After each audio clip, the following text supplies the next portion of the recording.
নমস্কার, আমার গল্প পাঠ আসরে আপনাকে স্বাগত জানাচ্ছি। আজ পড়ছি রবীন্দ্রনাথ ঠাকুরের একটি ছোট গল্প, পোস্টমাস্টার। প্রথম কাজ আরম্ভ করিয়াই উলাপুর গ্রামে পোস্টমাস্টারকে আসিতে হয়। গ্রামটি অতি সামান্য, নিকটে একটি নীলকুঠি আছে, তাই কুঠির সাহেব অনেক জোগাড় করিয়া এই নূতন পোস্ট অফিস স্থাপন করিয়াছে। আমাদের পোস্টমাস্টার কলিকাতার ছেলে। জলের মাছকে ডাঙায় তুলিলে যেরকম হয়, এই গণ্ডগ্রামের মধ্যে আসিয়া পোস্টমাস্টারেরও সেই দশা উপস্থিত হইয়াছে। একখানি অন্ধকার আটচালার মধ্যে তাহার আপিস, অদূরে একটি পানাপুকুর এবং তাহার চারিপাড়ে জঙ্গল। কুঠির গোমস্তা প্রভৃতি যে সকল কর্মচারী আছে, তাহাদের ফুরসত প্রায় নাই এবং তাহারা ভদ্রলোকের সহিত মিশিবার উপযুক্ত নহে। বিশেষত কলিকাতার ছেলে ভালো করিয়া মিশিতে জানে না। অপরিচিত স্থানে গেলে হয় উদ্ধত নয় অপ্রতিভ হইয়া থাকে। এই কারণে স্থানীয় লোকের সহিত তাহার মেলামেশা হইয়া ওঠে না। অথচ হাতে কাজ অধিক নাই। কখনো কখনো দু একটা কবিতা লিখিতে চেষ্টা করেন।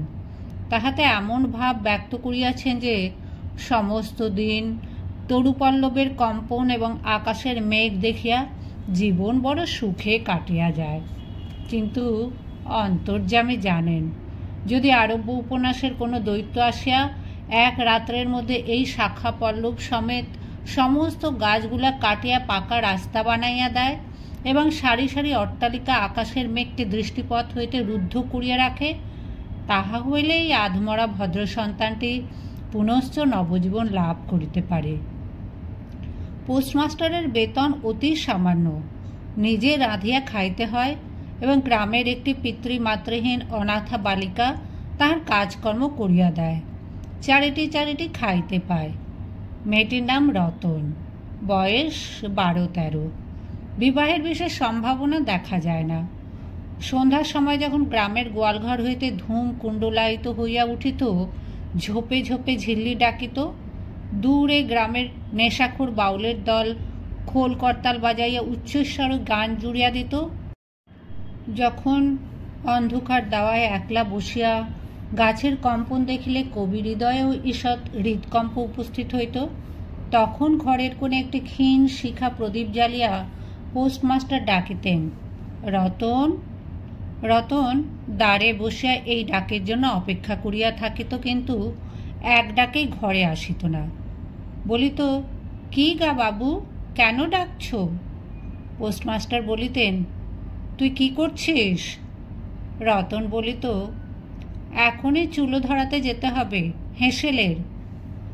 তোর হেঁসেলের কাজ পরে হবে, এখন একবার তামাকটা সেজে দে তো।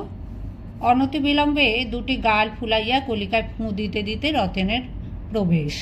হাত হইতে কলিকাটা লইয়া পোস্টমাস্টার ফস করিয়া জিজ্ঞাসা করেন, আচ্ছা রতন, তোর মাকে মনে পড়ে?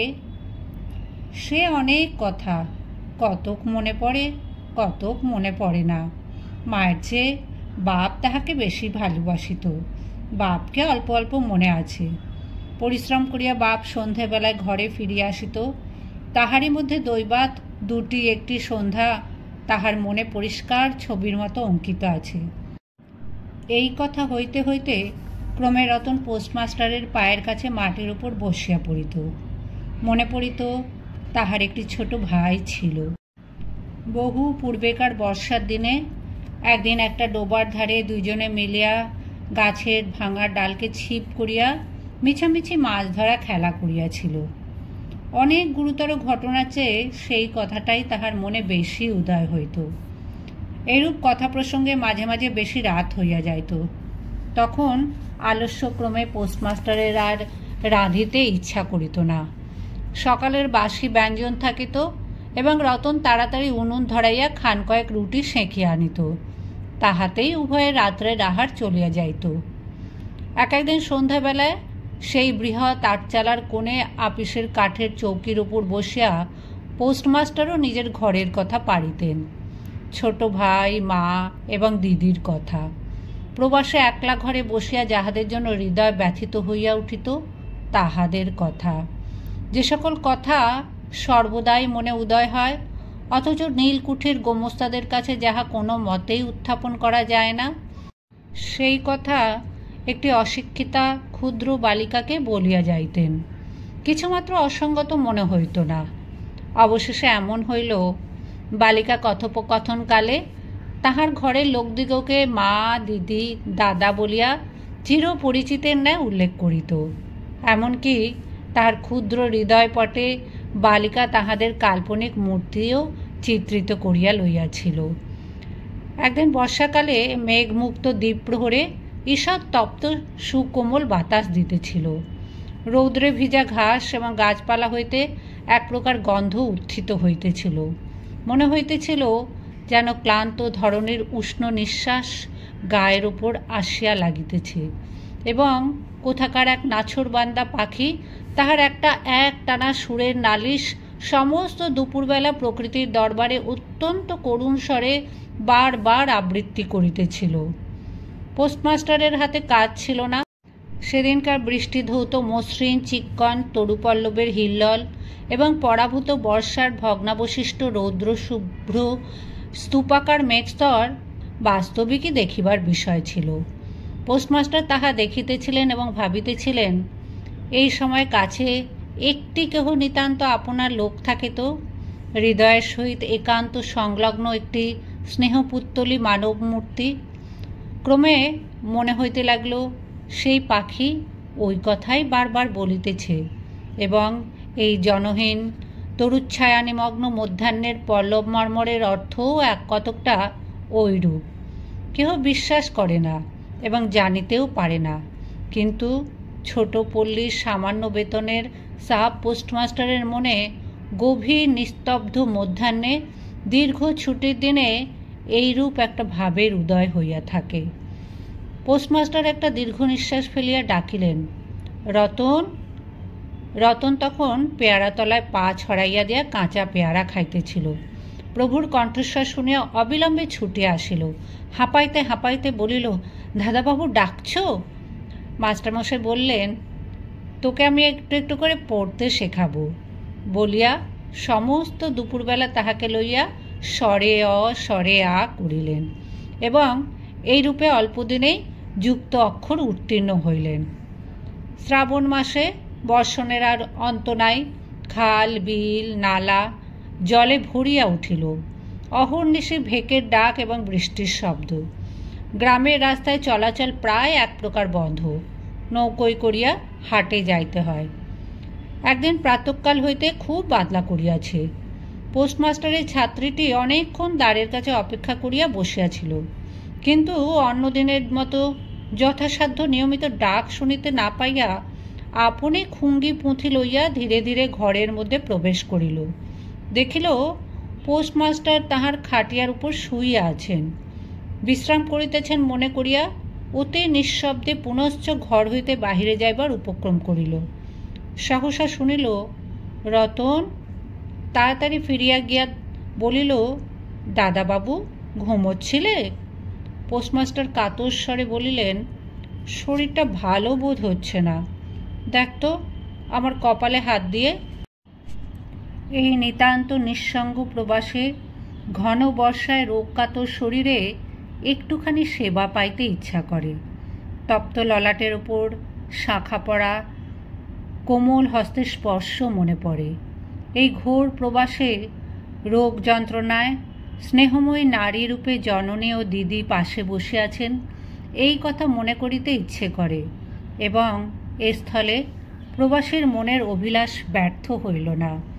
বালিকা রতন আর বালিকা রহিল না। সেই মুহূর্তে সে জননের পদ অধিকার করিয়া বসিল। বৈদ্য ডাকিয়া আনিল, যথাসময়ে বটিকা খাওয়াইল, সারা রাত্রি শিয়রে জাগিয়া রহিল। আপনি পথ্য রাঁধিয়া দিল এবং শতবার করিয়া জিজ্ঞাসা করিল, হ্যাঁ গো দাদাবাবু, একটুখানি ভালো বোধ হচ্ছে কি? বহুদিন পরে পোস্টমাস্টার ক্ষীণ শরীরে রোগশয্যা ত্যাগ করিয়া উঠিলেন। মনে স্থির করিলেন, আর নয়, এখান হইতে কোনো মতে বদলি হইতে হইবে।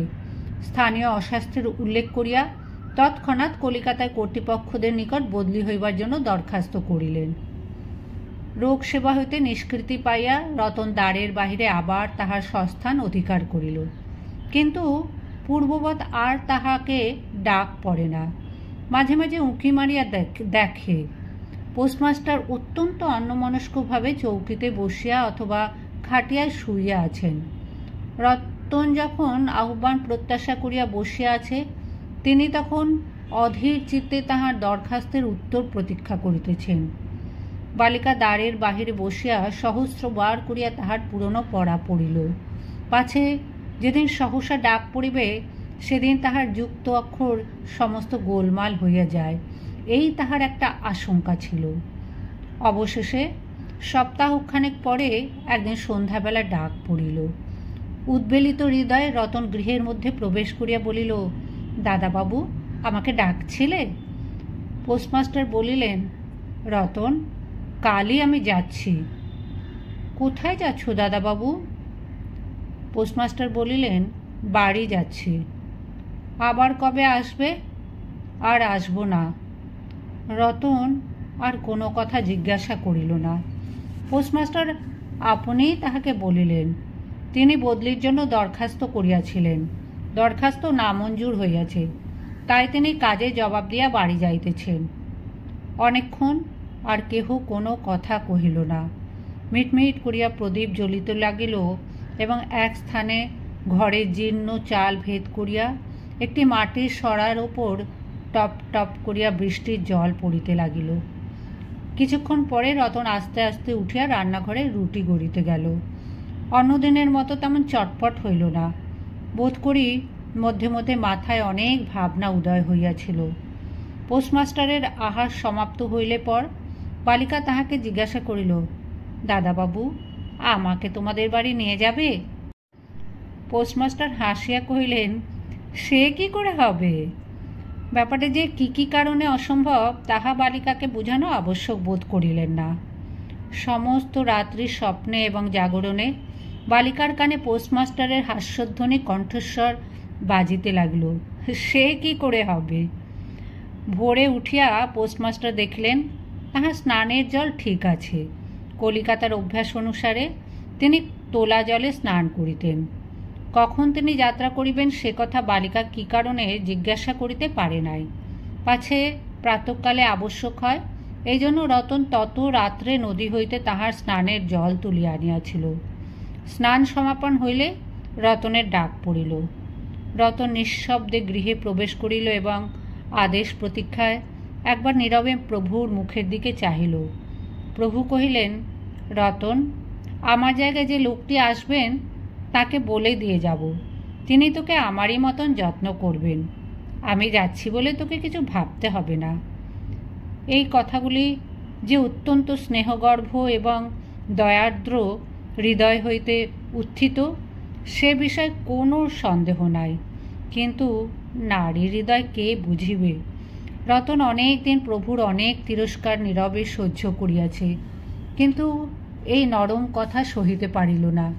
একেবারে উচ্ছ্বসিত হৃদয় কাঁদিয়া উঠিয়া কহিল, না না, তোমার কাউকে কিচ্ছু বলতে হবে না, আমি থাকতে চাই না। পোস্টমাস্টার রতনের এরূপ ব্যবহার কখনো দেখেন নাই, তাই অবাক হইয়া রহিলেন। নূতন পোস্টমাস্টার আসিল, তাহাকে সমস্ত চার্জ বুঝাইয়া দিয়া পুরাতন পোস্টমাস্টার গমনোন্মুখ হইলেন। যাইবার সময় রতনকে ডাকিয়া বলিলেন, রতন, তোকে আমি কখনো কিছু দিতে পারিনি, আর যাবার সময় তোকে কিছু দিয়ে গেলুম, এতে তোর দিন কয়েক চলবে। কিছু পথ খরচা বাদে তাহার বেতনের যত টাকা পাইয়াছিলেন পকেট হইতে বাহির করিলেন। তখন রতন ধুলায় পড়িয়া তাহার পা জড়াইয়া ধরিয়া কহিল, দাদাবাবু, তোমার দুটি পায়ে পড়ি, তোমার দুটি পায়ে পড়ি, আমাকে কিছু দিতে হবে না, তোমার দুটি পায়ে পড়ি, আমার জন্য কাউকে কিচ্ছু ভাবতে হবে না, বলিয়া এক দৌড়ে সেখান হইতে পলাইয়া গেল।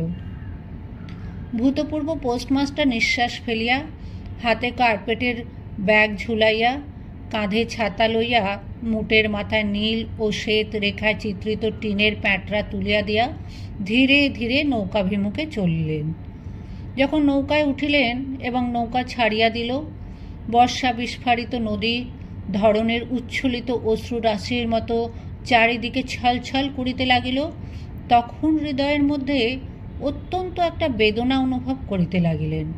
একটি সামান্য গ্রাম্য বালিকার করুণ মুখচ্ছবি যেন এক বিশ্বব্যাপী বৃহৎ অব্যক্ত মর্মব্যথা প্রকাশ করিতে লাগিল। একবার নিতান্ত ইচ্ছা হইল ফিরিয়া যাই, জগতের ক্রোড় বিচ্যুত সেই অনাথিনীকে সঙ্গে করিয়া লইয়া আসি। কিন্তু তখন পালে বাতাস পাইয়াছে, বর্ষার স্রোত খরতর বেগে বহিতেছে। গ্রাম অতিক্রম করিয়া নদীকূলের শ্মশান দেখা দিয়াছে এবং নদী প্রবাহে ভাসমান পথিকের উদাস হৃদয় এই তত্ত্বের উদয় হইল, জীবনে এমন কত বিচ্ছেদ, কত মৃত্যু আছে, ফিরিয়া ফল কি? পৃথিবীতে কে কাহার? কিন্তু রতনের মনে কোনো তত্ত্বের উদয় হইল না। সে সেই পোস্ট অফিসের গৃহের চারিদিকে কেবল অশ্রুজলে ভাসিয়া ঘুরিয়া ঘুরিয়া বেড়াইতেছিল।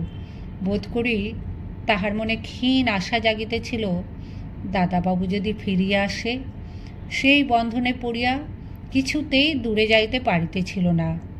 হায়, বুদ্ধিহীন মানব হৃদয়! ভ্রান্তি কিছুতেই ঘোচে না। যুক্তিশাস্ত্রের বিধান বহু বিলম্বে মাথায় প্রবেশ করে। প্রবল প্রমাণকেও অবিশ্বাস করিয়া মিথ্যা আশাকে দুই বাহুপাশে বাঁধিয়া বুকের ভেতরে প্রাণপণে জড়াইয়া ধরা যায়। অবশেষে একদিন সমস্ত নাড়ি কাটিয়া হৃদয়ের রক্ত শুষিয়া সে পলায়ন করে। তখন চেতনা হয় এবং দ্বিতীয় ভ্রান্তিপাশে পড়িবার জন্য চিত্ত ব্যাকুল হইয়া ওঠে।